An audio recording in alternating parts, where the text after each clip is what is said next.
अस्मद्गुरुभ्यो नमः परमगुरुभ्यो नमः श्रीमते रामानुजाय नमः वरवरमामुनाय श्रीमणवारमामुनाय नमो नमः ஆண்டாள் எம்பெருமானார் திருவடிகளே சரணம்.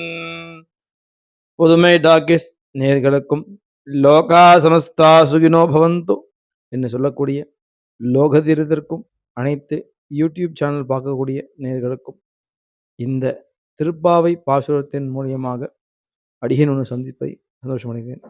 நாம் இதுவரைக்கும் ஆண்டாள் நாச்சியார் அழுதி செய்த 6 பாசுரங்களையும் அனுபவிச்சிட்டோம். 6 பாசுரங்களில் முதல்ல மார்கழி திங்கள் அப்படின்னு சொல்லக்கூடிய முதல் பாசுரத்திலிருந்து அந்த விரதம் எப்படி மேற்கொள்வது, அதை எப்படி மேற்கொண்டால் என்ன நன்மை கிடைக்கும், அதோட விதிமுறைகள், என்னென்ன உணவு, உடை, ஆபரணங்கள் தரிக்கணும் அப்படின்னு சொல்லக்கூடிய விசேஷங்கள் எல்லாமே பார்த்தோம். நேத்திக்கு சுவாமியை துழிலெழுப்புறது, சரிங்களா? அதாவது சுவாமியும் துழிலெழுப்புவா, அவள் கூட இருக்க ஆய்ச்சி பெண்கள் துழிலெழுப்புவா. அந்த மாதிரி 2 துழிலெழுப்பு விஷயங்கள் நேத்திக்கு 6ஆவது பாசுரத்தில் பார்த்தோம்.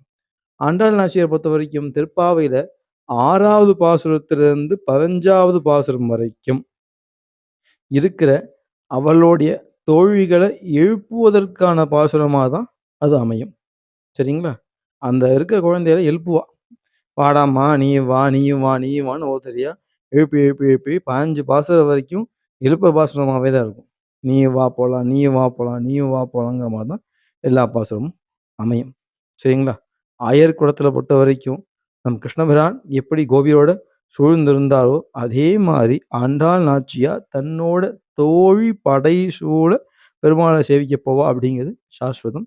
அவள் தொழில்களை போகும்போது கிட்டத்தட்ட ஒரு 4,00,000 பேருக்கு மிச்சமாக இருப்பதாக ஆண்டாள் நாச்சியார் தொழில்கள் அந்த பகுதியில் இருப்பதாக பூர்வமாக சாஸ்வதம். ஆனால் இங்கே நமக்கு சொல்லப்பட்ட பாசுரங்கள் ஒரு தோராயமாக ஒரு 10 பாசுரங்கள் பக்கமாக தான் இருக்கும். இந்த பாசுரத்தை பொறுத்த வரைக்கும் அதில் உபவிதம்னு சொல்லக்கூடிய 4 வகையான பெண்கள் தான் சொல்லியிருப்பான். அந்த 4 வகையான பெண்கள் தான் அந்த 4,00,000 நம்ம போயிட்டு இருக்க வேண்டியது. அதே மாதிரி ஒவ்வொரு குழந்தைகளும் எப்படி எழுப்புறா அந்த பாசுரங்களை நேத்திக்கு 6ஆவதுலேருந்து இனிமே வரப்போட 15ஆவது பாசுரம் வரைக்கும் நாம் அனுபவிக்கலாம். இன்னைக்கு 7ஆம் நாள் பாசுரம் சேவிச்சுக்கலாமா? அஸ்ய தேவதாபியோ நமஹ. கீச்சு கீச்சென்றெங்கும் ஆனை சாத்தம் கலந்து பேசிய பேச்சரவம் கேட்டிலையோ பேய்ப்பெண்ணே. அத்தியேவதாபியாம் அது 2 வார்த்தை வருது. முதல்ல வார்த்தை என்னன்னா கீச்சு கீச்சென்ற ஆணை சாத்தம் கலந்து பேசிய பேச்சரவம் கேட்டிலையோ. அதாவது ஆணை சாத்தம் அப்படின்னு சொல்லக்கூடிய ஒரு பறவை வகை, சரிங்களா?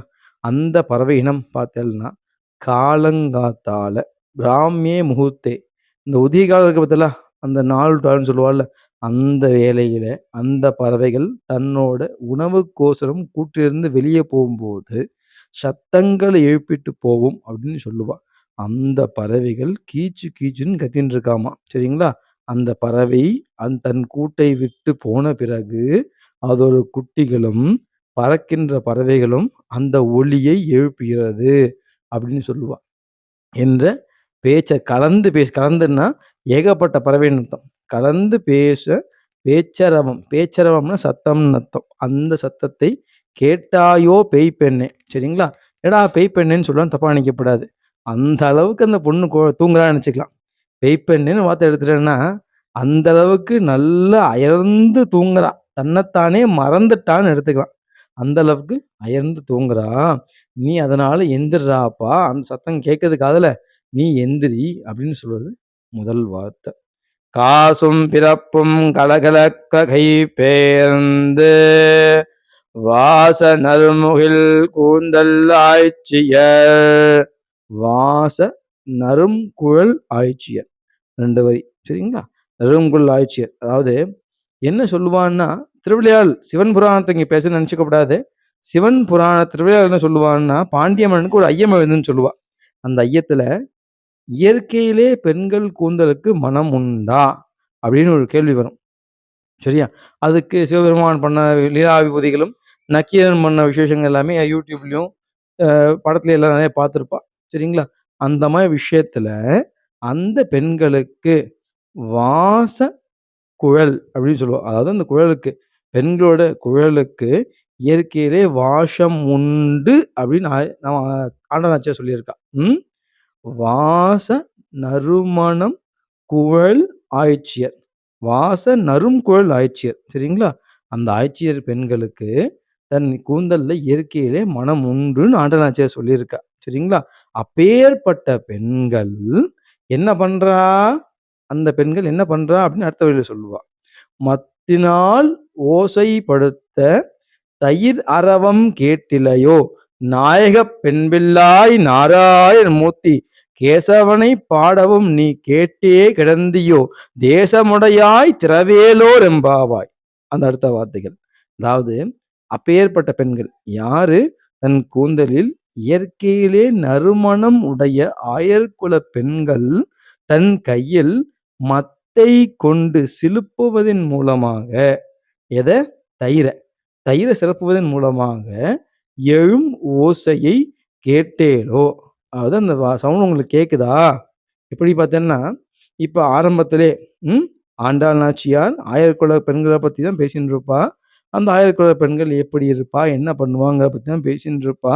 அதுல அவ சொல்ற வார்த்தையில அந்த பொம்மநாட்டி பெண்கள் எப்ப கிருஷ்ணனுடைய காலத்துல இருந்த ஆயர்குல பெண்கள் அப்பொழுது பண்ண வேலை தயிர், பால், நெய் போக்குவரத்து விசேஷங்கள் இருக்கும்போது இப்பயும் காலை விடியற் பொழுதில் பொழுது புலரும் போது ஏன் அப்படி பண்றாங்க அப்படின்னா, தயிர், வெண்ணெய் எல்லாமே ரொம்ப கொஞ்சம் கூலிங்கான டெம்பரேச்சர்ல பண்ணும்போது டக்குன்னு கிடைச்சிரும்.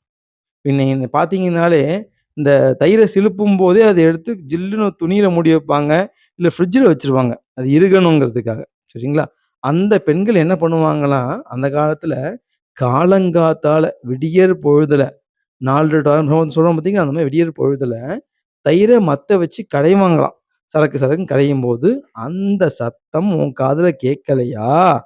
யாரு? நாயக பெண் பிள்ளாய். யார் சொல்றா அத? நாயக பெண் பிள்ளாய்ங்கிறவங்க யார சொல்றாங்கன்னா, ஆண்டாள் நாச்சியார் சொல்றாங்க.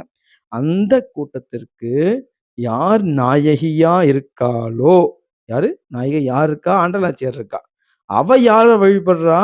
நாராயணன் மூர்த்தி. அது அடுத்த சர்க்கத்துல வரும். கேசவனை பாடவும் நீ கேட்டே கிடந்தியோ.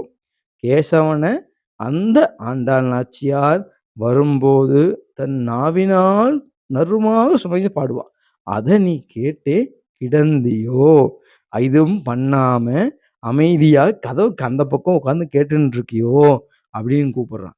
கேட்டுண்டு அமைதியா உட்கார்ந்துட்டு இருக்கியோ தேசமுடையாய். எப்படின்னா ஜெகஜனனின்னு சொல்லுவா. ஒரு பொம்மநாட்டிய எப்பயுமே ஜெகஜனனின்னு சொல்லுவா. ஜெகன் மாதான்னு சொல்லுவா. இந்த லோகத்தையே சிருஷ்டி பண்ண மகாதேவதை பெண்கள். சரிங்களா? அதனால்தான் நம்ம இந்தியாவை பாரத மாதான்னு சொல்லுவா. தேசம் உடையாய். அந்த தேசத்தில் இருக்கும் மக்கள் யாராக இருந்தாலும் அரசன் முதல் ஆண்டி வரை சிருஷ்டிக்க பண்ணது பெண்கள் தான். அந்த பாக்கியம் பெண்களுக்கு தான் பெருமாள் சொல்லியிருக்காரு. அதனால தேசமுடையாய் தேசத்தில் இருக்கும் அனைத்து மக்களையும் தன் உடைமையாக கொண்ட பெண்ணே. அந்த அந்த வார்த்தையில பெண்ணோட சிறப்பு நம்ம சிரிச்சுக்கலாம். அடுத்தது பார்த்தீங்கன்னா, திரவேலோர் எம்பாவாய். இவ்வளோ தூரம் சொல்றேன். அப்படி சிறப்பப்பட்ட பெண்ணே கதவத் திறம்மா அப்படின்னு சொல்றான். இந்த இடத்துல நம்ம என்ன பார்க்கலாம் அப்படின்னா, திருவிளையாடல் புராணத்துல மீனாட்சி ஏன்னா கேள்வி பார்த்தீங்கன்னா, பாண்டிய மன்னனுக்கு தான் வந்திருக்கும். பாண்டிய மன்னன் தான் அவங்க ஆத்துக்காரம்மாவ வச்சு அந்த கேள்வி மூலம் ஆரம்பிச்சிருப்பாப்படி. அத நம்ம எப்படி பெருமாள் வகையில எடுத்துக்கிட்டோம்னா, மீனாட்சி அப்படின்னு எடுத்துக்கலாம். அந்த மீனாட்சிக்கு அன்னிக்கு எப்ப பாண்டிய மன்னன் கூறுன அந்த சபையில தனக்கு நிறைவான ஒரு விஷயம் அன்னிக்கு சிவபெருமானால கிடைக்காத ஒரு விஷயத்த இன்னைக்கு நம்ம ஆண்டாள் நாச்சியார் அவளோட 7வது பாசுரத்தில் அந்த அது வாச நறும் குழல் ஆய்ச்சியர் சரிங்களா? அந்த வரி மூலமாக பெண்களும் தன் கூந்தல் இயற்கையிலே மனம் உண்டு அப்படின்னு சொல்லி அன்னைக்கு மீனாட்சி அம்மன் மனசுல இருந்த குறைய இன்னைக்கு இவ தீர்த்துட்டா அப்படின்னு தான் நம்ம எடுத்துக்கணும். சரியா? நாளைக்கு 8வது நாள் பாசத்துல சந்திப்போம். அடியே நமஸ்காரம். अस्मद्गुरुभ्यो नमः परमगुरुभ्यो नमः श्रीमते रामानुजाय नमः परपरमामुनाय नमः மணவாளமாமுனே நமோ நமः ஆண்டாள் எம்பெருமானார் ஜியல் திருவடிகளே சரணம்.